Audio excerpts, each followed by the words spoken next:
wadi uso hene pen so ti ase na de o tie konwa no so de okuta ayi tumi ni de obeka bia no ebe ba so so ti ase enti me de osofo o se ayi o kasa o didi mpanimfo atam ewo omani mu because of politics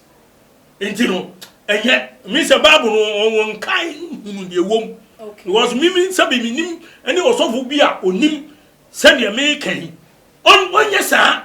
wo de wo party a me yi wo chinye ene Ghana mu acha mienu eye NDC ni MPP okay wo de wo party a wo mu no wo party fine wo de ache wo tam so anu aba onye me obi anu obetra konwa no so akosi atemuda ana se wi ase wi ye wo ti ase enti eye na so yo homework ni ya wo so beba but wo osofo ni de ese wo hwe wada agi yie wo ti ase wo betie yes sofo we wo ye ayi NPP ni sofo we wo ye yo too much GH ni Ghana for ahwefo etiefo onipa bi a won subscribe e wo too much GH no subscribe wo na ehintasem ensema ebuafa on my Ghana so ena ye de bremu one God in the only one God in GH eho ena de bia mehwe abrochefo ene Ghana for mo mo wiasa fa na ina me recommend emamo too much GH kra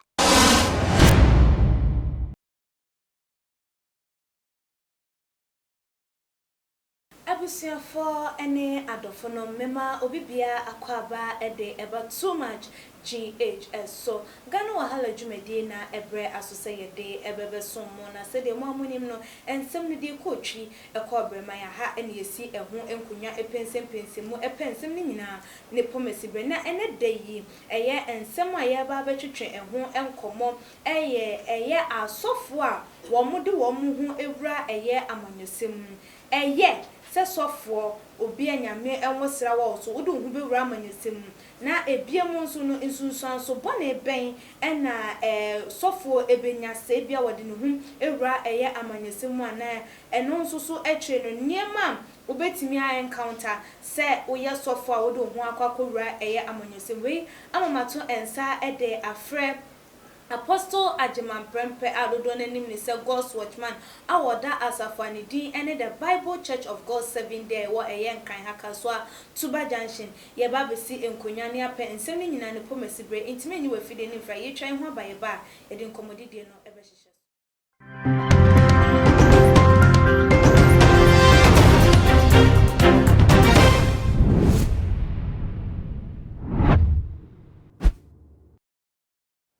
for mesanso emamo akwaba ebiem Apostle Ajiman Prempe adodo ni se God's Watchman wono enene nsusu yasa edi enhyiemu ebiem Apostle mema wakwaba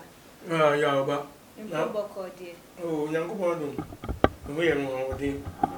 so so we nyame adom nso me hoye me ya me hwam tumi se hoye pa ko ze ma de bia mo ye kama vize munu nyame ayi mo frawa ma wiase se boni bia ni echi debi boni bia ni echi Apostle yenhwe eye nsem ababeda no so ehu be hia se wo se twetwe ehu enkomo ye fa eye se wakwakoye sofo yi ede ye bebusa se enti asofo mu wo ho kwan se eye amanyose mutimidi mu hu ewura mu ebi ana yo midase nyamisha mo ho ban pa urade nto nkwanam ni edwumayefo ni nyina nyamisha hira mo ni ahwefo nyina bia utie na hwe Yakupon emamu asomdwe na dwumadi intimi nkoso urade bibia ebeye bia nyaminsa wo mu a no anse ekoso anu obisa masembi na asemu na obisa me no eye se osofo ade no be hye amayosimu politics neza media me no politics de me mani nje ho esan se hwe trokronkron mu a baby a emse Nyankopon nipa bi ekọ politics mu kakra eye teteno Daniel eno Nebuchadnezzar obetaki Jerusalem ebe sewo efomu nkwasom so mo Israel for nkwasom ewo he Nebuchadnezzar time so eno mu kodi ho no na Daniel ne Shadrach no Abednego no mo ye nimdiefo ne nyansafo to he no fawo se ode nkrofo no nyame adifo no beboa na hiniem ti se o mama na adwene nyansa bi na oye yinti Nyankopon nam so ma oyi niema bibiri de kire Daniel ne Shadrach de ye na sem ka ne nsem de kire ye niema bi e beba da ache so onu no omu na koye politics o odi ase yo na mu kan so mu koye politics ano mu do mu go shey na mo be form edomum e de mu ko captivity to mu go share obi ase oh baby enu ohene no eyusu wo mo na henie mu ma Daniel de no ko tu jatamrem Shadrach no ko da agem ni ade nyina na nyame yi niema bi kire Daniel so onu ye different eni say wo ye osofo de minim ni say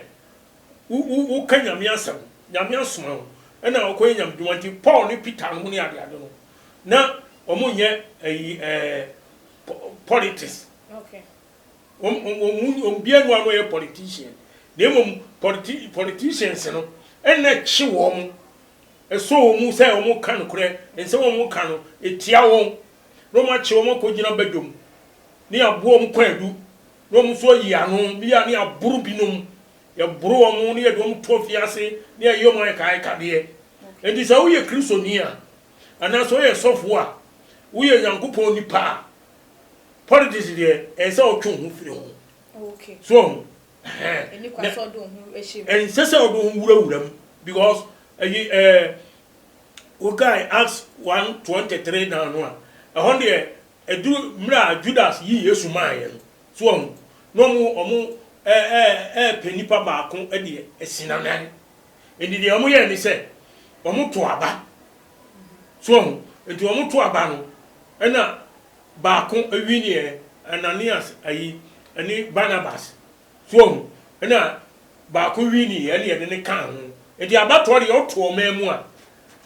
uye Kristo ni o so ye sofu o utimi to aba abato de obetimi ato but wonya politician so do ngura amanosemu eno de emi de na chese eni kwan so wota amanyoko bi achi se we na di na che bi a meka de amano eno de sesa wo yesa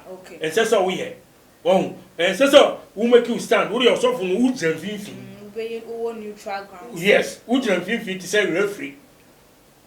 ena wo hwe both sides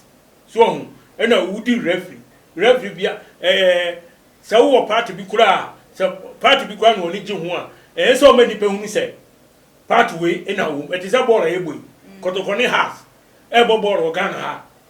referee no wo di match no maybe oye kotokoni anase house ni o ti ase but enye di what the French so what ase the game no French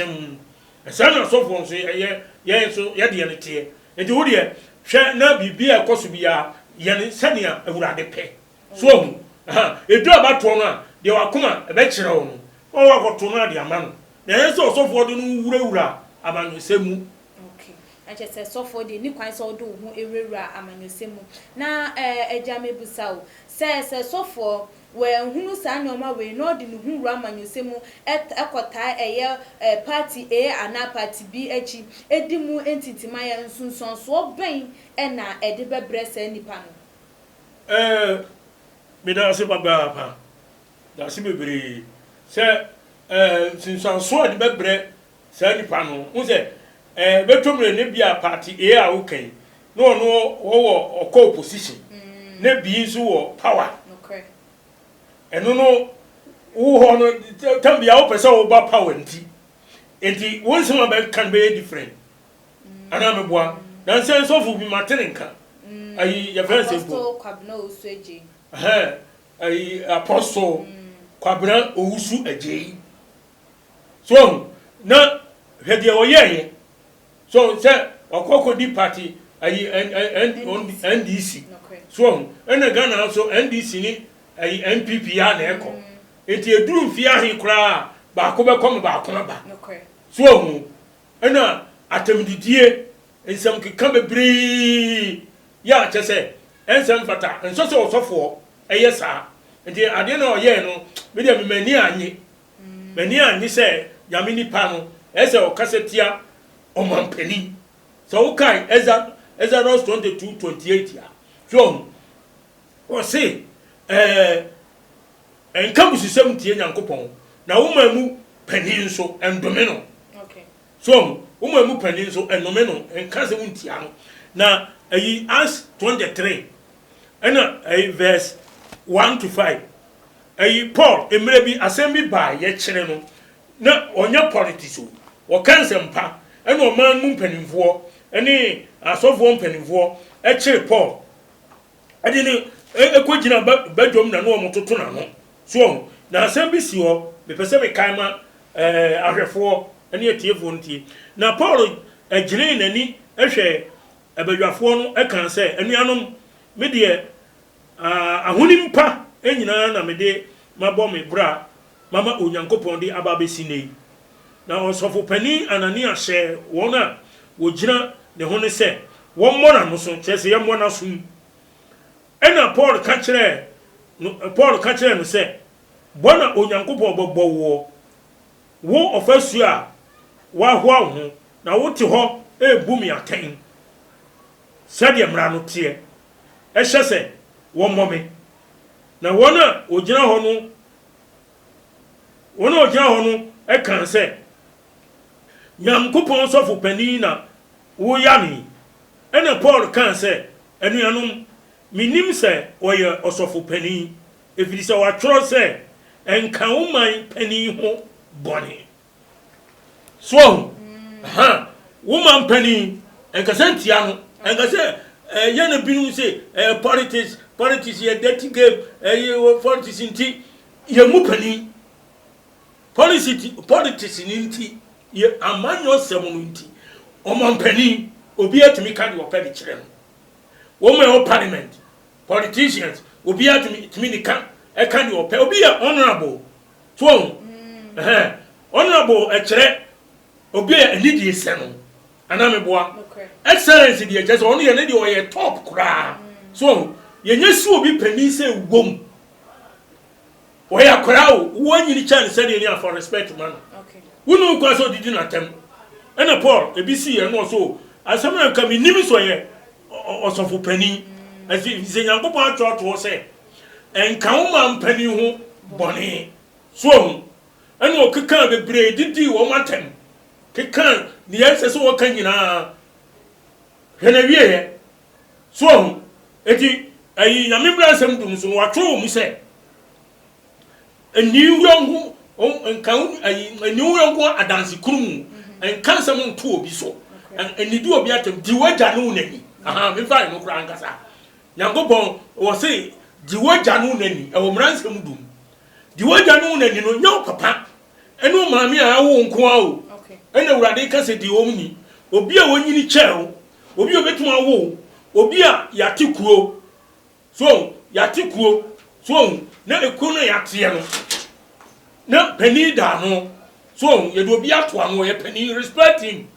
what you say wo ye wo 80 years wo 70 years ananse ne say ye de nasi pani no kuro no yati ananse yesu obi hini wo mu no sa kuro no nipa no odi hini no obi ase 32 years na mpanifo ho ma obi anya 70 years sa mpanifo no so mu bu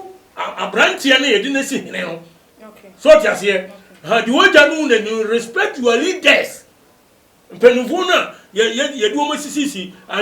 wo so pani no so di buo ekese di ma wo mo ye se politics a ye to mamu nti obi atimi ye de opɛ kan de opɛ yenya ni sa apostle ntwa no na chese wudu hunra amanyesemo etimi di nsunsuan so bone ebra wo so wo ye sofo en na mpese ye si so like nsunsuan so oben na sofo wudu hunra ma ebetimi di abra wo se bi ni sa osofo ya ayi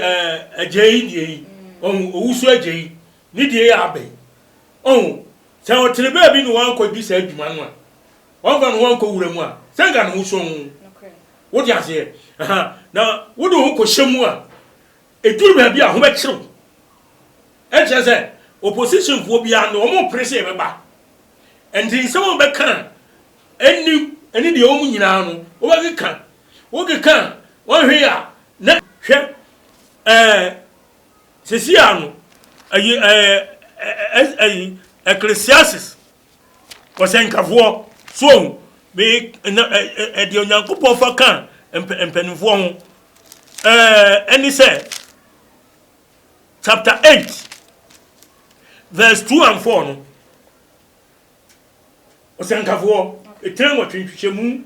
mienu ne nan no me say di ohene enum asem so tane Bible ne kan me say di ohene enum asem so nyankopon entam no nti se nyankopon ka se yenka opani ho bone impentem imfiri nanim nko enyina asomone so na de eso nani nyina oyo efiri se ohene asem editumi na wan ena obetumi aka kire ohene se edie na wuye so ohene asem ditumi ohene bia na so obeka bia ye adwuma nyame na ahye aye ahemfo no saa to bia fa ni die ma no to ohene ka asem no ano no edi wo se mika se anu a corona virus ya bai wo se ya tutu boda sum o kan ya ye adwuma wo abrochi a waka wo ntimma wo so wo ha na abeso konso wo ntimi nko boda si ya tutu mi boa na numa asamo o se ditumi na numa asam kuro ya so de kro o ka che se me nkwa sore kramofo ma nko obi anya program bia akwinsa kokwa mu nko kiesum mu nko ayi club enko winsa ma mu ni mema no dia ni na watwam o kaya ade che na yedwuma o kaya na sam no take effect okay me boa ohine numa asam ditumi no se de urade ka no no o se obi azu ntumi mo ne san twene enka se de no oye eni waka no waka obi ani ho asem bia aka se o se asore yenko sen enipa be se 100 abo so an yenko 100 ana me boa o ka he no ampa wa hihye mbra bi egu ho wo ba vum sisi a obetuma ka se yenko ana bia o kasai o se no nose mask no kwa compulsory so edi o se positive won hwe na emra ne yeduma yeduma nso so ti ase enti ohinu wo ho na se wo kaka setia no udidi na tam beti so wo ka se ayi ofense yenyina yete woga o ayi MPP fu agimi wo mu nyina agimi na do agimi why ade dey na how osofo you read the Bible and unim asem wo Bible ya urade nyankopon ka to se yemfa ni die ema wo panini edi amampani wo sabe wo amampani wo bedi akonwa kura konkura we have to respect them wadi wo so hene pai so ti ase na de wo te konwa no so de okuta ayi tumi ni die di obeka bia no ebe ba so okay so ti ase enti me de osofo o se ayi o kasa o didi mpanimfo atam ewo omani because of politics enti no enye me se Bible no won kai hunu de wom okay was mimi sabe minim ene osofo bi a onim se de me kan onye sa wo de wo party a me nyi wa chinye ene Ghana mu acha mienu eye NDC ni MPP okay wo de wo party a wo mu no wo party fine wo de ache wo tam so anu aba onye obi anu obetra konwa no so akosi atemuda ana se wi ase wi ye o ti ase enti eye na so yo homework ni ya wo so beba but wo osofo no de e se wo hwe wada agi yie wo di ase wo betie yes sofo we wo ya ayi NPP ni sofo we wo ya ayi NDC ni and declare was stand this okay many people who say wo part we and say ave Ghana kwa no asori kwa ye no akwaye politics ansori mu sisi sa na akwaye o bebre ya asori bebre akwaye politics e fa ye NDC e fa ye NPP CPP ni other parties ni podi e say ento o nka so anya fe mumye hwenya asam no awurade asam na wode ato aman no eno na beboa ye ni o politics no any parties no enya de beboa ye nkwagye ba bia okay evie nkwagye evie nko asumdwem emfasumdwem ma wodi ase de asumdwem ba no ni Nyankopɔn asam no wodi ase ahemfo ho ahemie nyame nyina Nyankopɔn na hyehyɛ to ho edi se nyame hyehyɛ ade na to a yemfa nyame kwan so ni yemfa ntena o man mu ni yemba ye ho se ye no ye yonko te se ye ho wodi ase ye ni di ye ho atem oh se na no so ye na em se kana Japan so honi o onna bu kana Japan so mo me ko chiri no so honi o wuntimi hu national security for ne ko national security eni yakotam ne do atwim ani enti apostle na chese metiwasi ya wo ye yesofo panyi a uni hu kwan se u declare wo stand say we were amanyoko we ya na sese na hu ne se ebe omo ye se de be ya ye nkrofo no benya wo mu emugide mpanifo no benya wo mu gide because ebe ne Nyankopon na asoma nti like say apostle wuti we ne Nyankopon ka se bia mampanyi a mampanyi dada John Dramani Mahama wode ne hu kom sha ba na ne hu asem bia brewa onkonko kan kire na na Nyankopon meda se di kai Nyankopon de hwan ho komhye ena ekomo mampanyi dada ehun komhye abrewa because onkonko kan because of say bia okoko kan e be ka say bia wo amanyu ko we ntina kan se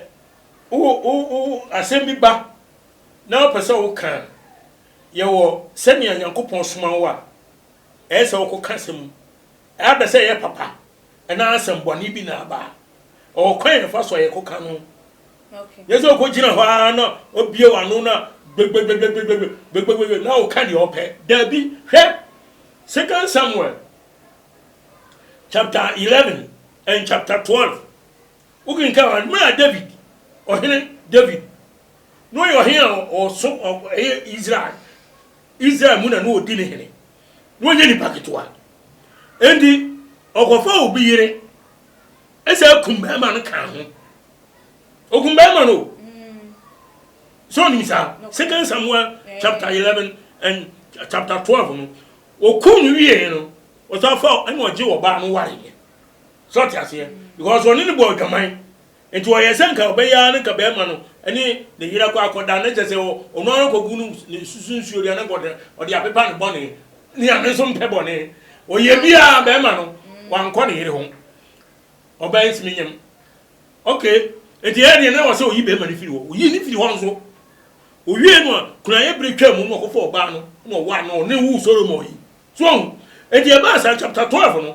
ni Nyankopon soma ne prophet bi e fe no Nathan and was say call David ho na go kase ni se kire show ya me no osma odivon no nya odivon na dwen odi koyo nya me na man asema wo mfa nko anko kanche no because why you hene why you penny to me ni yedai ekuta no eni so go kasa no ankan yi anche na David betu kono eni wo koyo no odi story bi so osikani bi tra krom no hiam ni bi so tra ho na sikani wo nya bebre nya na ntwe ni ade nya ho no ko fa ye ohiani ni di onya ho a ohiani ni gan ba akopɛ na akɔkyere ohiani ni gan no akunu na odi asom no ho ena David o ka ta sam na David no ase sa ba ma na o yesa na wo se owuo o si ekunu na o mo no ho ma akoma kompre nan ene Nathan ka kire se na wo woni se ni pan afa David na tuwe o nyansa o de kasa kire no so an kan nyansa mu a ka David betume kuno okay ene nyame so onim se nti o ye bibia pepepe onu se nyɛ David nko no be di hene wo wiase ahene ye wo ba bia enti saa asɛm no si ya o so hu ko ba so no ma da chi bi no ye so ye ba eduru ye so a ye hu ko ye be fa so ene ya hemfo na ayere akasa so hu na amfa problem bi ama hu ene se si ahwe se no do kura ya de enye se bibifo ana se empanifo mu di yesutumi o mo ya de bi na enya na wo kan hu kwan ba so abeka enya tamdidie enya kasa bia ehadwene ebasa no a yebetumi do afa mra kwan so se ye do afa mra kwan so so hu na ye se na num kasa no ena akofa trouble di abre no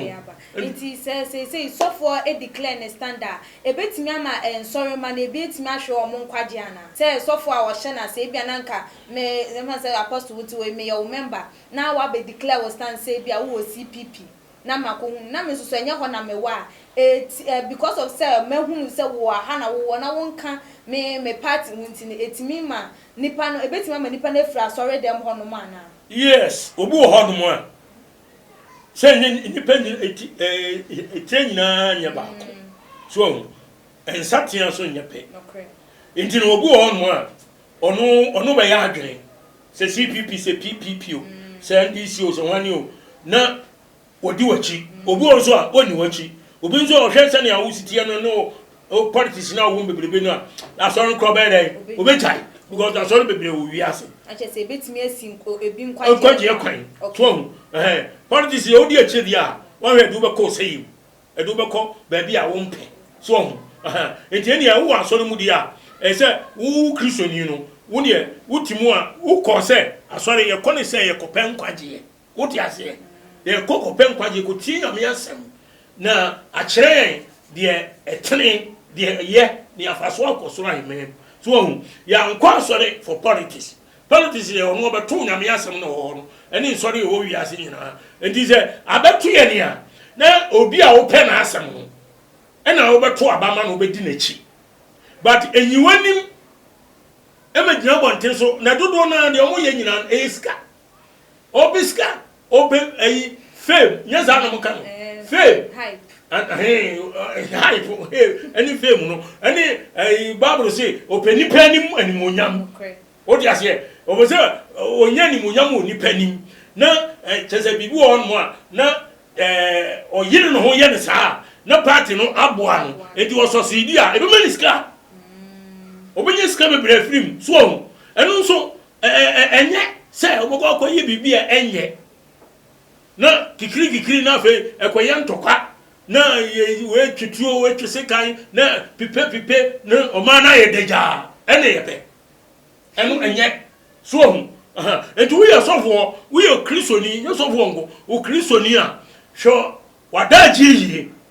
sho wakwan yi ai Galatians 4:6 no say umam kasa emre nyamda te se nkinwom emre kasa munya de enye den ema obi biara na yetime bua nipa bia sene yesesi bua no enti sese ye kaseti empanivo on kaseti o papa on kaseti o maame sese o kaseti o mampani sese o kaseti o minister sese o kaseti o parliamentarian anasa o boss o pani bia woni aduma no ne kasa nyabotere wo yo pani wo yo papa wo yo maame fani die kase ma no na Ghana ha de ma woni se ayi bebre ye mu ye mpanimfo no asem bi efiri ni panu bia sumo gba kwa no didi o mampani atam wo kaseti amampani o kwa asore nso o e kristoni o kai bible obi du sofo no kaseti o mampani no kaseti ni minister o kaseti o minister no tumi o hoyi ye ni nkaso tumi be say ye ni nkaso wo di ase o mampani dada jeje o free 79 no ha 79 no ha no course wa 2000 on boy o ne tumi be no kuta no ye ni tumi nkaso okay so di ase enti de nia de okuta tumi no o be free wo one day ni mira be so nyangobu ma nyina free wo de foforo ba be si wo sa na akwakoye constitution Ghana 92 ene sati ye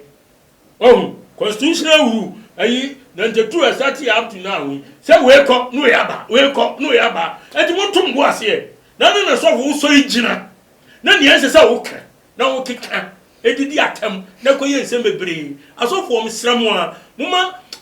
yam tu aboase ne yamfa ewiase wei enko ba bia ma ne yeye yamfa ewiase wei enko ba bia e ma ne yeye apostle fa number 2 edwane fa dwumadie ne ensi yo mini ama hafo no atiefo mi number nie 0544 262614 0544 262614 020 70 20011 020 70 20011 Abusiafo Apostle Ajiman Prempe and I would say no etwetwe enkomo number so and ode atu edwane ti bia wonti ase na wadwen e che wadwen so betimi afre no na one no edi enkita ho aha ene brebe ma yekwan ama yedi dwumadie no ese midin ene ekuye sikapa message so be subscribe to your channel no so wonye ya share fama abusuan so na like your videos so na comment bia won fatu edwane mrepemu mekenkan ede amam dasene yebesane hia makra